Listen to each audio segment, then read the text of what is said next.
peddling the narrative of cops as a racist force in our society, and this is a narrative that is supported with a nod by my opponent. You see what she's saying, and it's not good.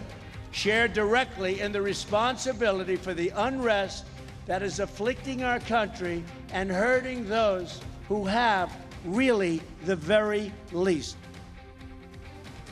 That was Donald Trump with a strong response to Hillary Clinton's comments about the violence across the country this week. Joining me now, our panel, CNN political commentator Van Jones, former special advisor to President Obama, Congressman Marsha Blackburn of Tennessee, a Republican in support of Donald Trump, and CNN political commentators Angela Rye, former executive director of the Congressional Black Caucus, and Andre Bauer, former lieutenant governor of the great state of South Carolina. Thanks, one and all, for being here. I'm sorry, Tennessee's a great state, too. So, we got two Tennessees. I know. Right. Exactly. So, Van, let me just ask you, there are those Democrats who worry that the unrest in places like Charlotte will help Donald Trump.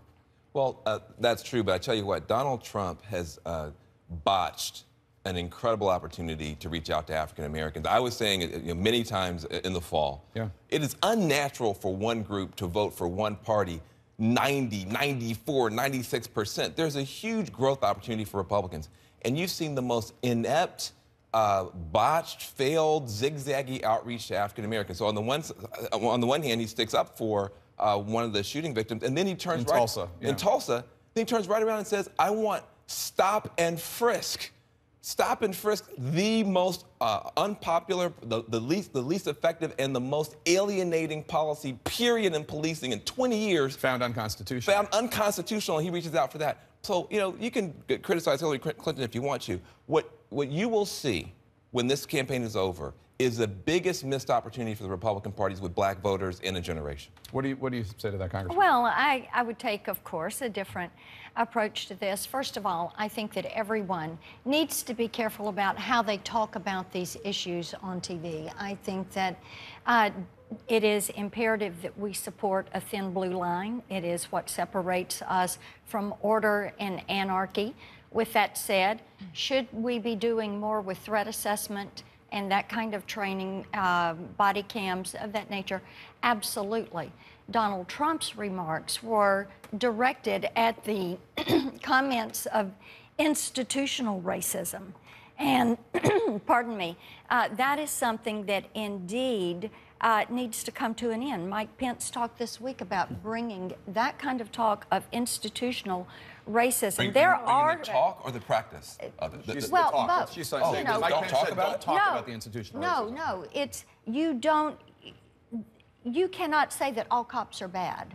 Are there issues that cops need to address? Absolutely, but to say that they're all bad or that there is an institutional and that actually racism hasn't been said, but I think it's very important when we talk about institutional racism to understand where that really comes from. And what gets dangerous is when we pretend that history isn't what it is. So as we commemorate the first National Museum of African American History and Culture, let us also acknowledge the very treacherous history of law enforcement and black people that roots back to 1704 when you had the very first slave patrol. That is our first interaction with law enforcement. The foundation of the institution is horrible for us. And you pass those tales down by generation to the point where kids like me growing up, now I'm 36, are afraid of the police, and that's not for nothing. It's literally, there's a history there. Even after Reconstruction, there was vigilante violence. So we can't pretend like this came out of nowhere and this is a new phenomenon. We're just now seeing it on video. But let's bring it back to the presidential election, if we could, which is, Andre, do you think, we just heard Congressman Blackburn talk in a fairly nuanced way about these issues. Is that what you hear from Donald Trump from the stump, or do you think he's painting, pardon the expression, more of a black and white picture of this? No, absolutely not. This is the difference between a career politician and a business person. Look, he is making a concerted effort to go after minority voters, and he is trying to do the best job he can to reach out to them. But when a problem arises, he doesn't worry about what the most politically correct term is or what polls the best. He's saying, here's what worked. Here's what changed numbers, and here's what saved lives. And in New York, it did work. And so he's trying to come up with a way to fix a problem as someone who is...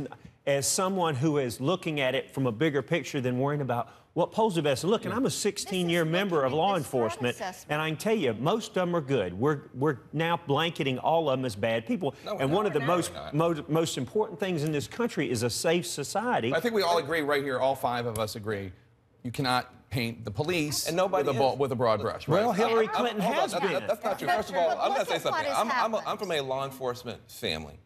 My father was a police officer in the military. My uncle just retired from Memphis City Police Force. What African Americans want is effective and fair policing, and that's all. And so, it's very important to point out here a couple of things. When someone says there's institutional racism, they are not saying every single police officer hates black people, or what they're saying is something is happening where there's a bias, where an African-American kid wearing a hoodie seems to be a threat, a white kid wearing a hoodie might be seen as maybe a Silicon Valley entrepreneur, and there's an unfairness there, and you've got to look at it. The big danger that I see is when you start talking about data, when you start talking about trends, and then somebody says, well, you just hate all cops, that shuts down the discussion as well, and that's not effective. That was my original point. Everyone needs to be very careful about how they discuss this. You need to go back and look at things that have worked. Well, you need to look did not at work. you need to look at what Giuliani did in New York. Can we talk about that? And then you need to see what happens Every with that study showed 500 in Chicago that have been murdered. And we should talk about that as well. But I just want to say yeah, that the stop and frisk myth needs to end. Every study showed that you had a fraction of people who had any guns. Burglaries did not go down. Robberies did not go down as a result of that, and cities that did not implement stop and frisk had a steeper decline of violence. So this whole mythology that terrorizing and alienating a whole generation of African Americans was somehow good for African Americans has got to stop. Or good for anyone else. You have to be sure that what you're doing is looking at things that have worked, making certain that there is training on threat assessment, and then making certain law enforcement who are on the front lines every day and deserve our respect. They put their life on the line. Angela, They've got the tools they Congressman, need. and with all due respect, to continue to frame this as a threat assessment conversation is also part of the problem, because what we're saying is very simple, and that is when you deem a person by nature of who they are and what they look like and the race of that person as a threat, that in fact is the problem. Can I end this on a nice moment of unity, which is the National Museum of African American History and Culture opened up yesterday, which you mentioned, and I would love to show this photograph if we could at this time of intense partisan fighting. Here is the First Lady Michelle Obama embracing in a candid moment former President George W. Bush. President Bush 13 years ago signed legislation to establish the museum. The bill was brought to him by Congressman John Lewis and Senator Sam Brownback, and that's a nice moment. Thanks one and all. Thanks one and all for being here. Really appreciate it.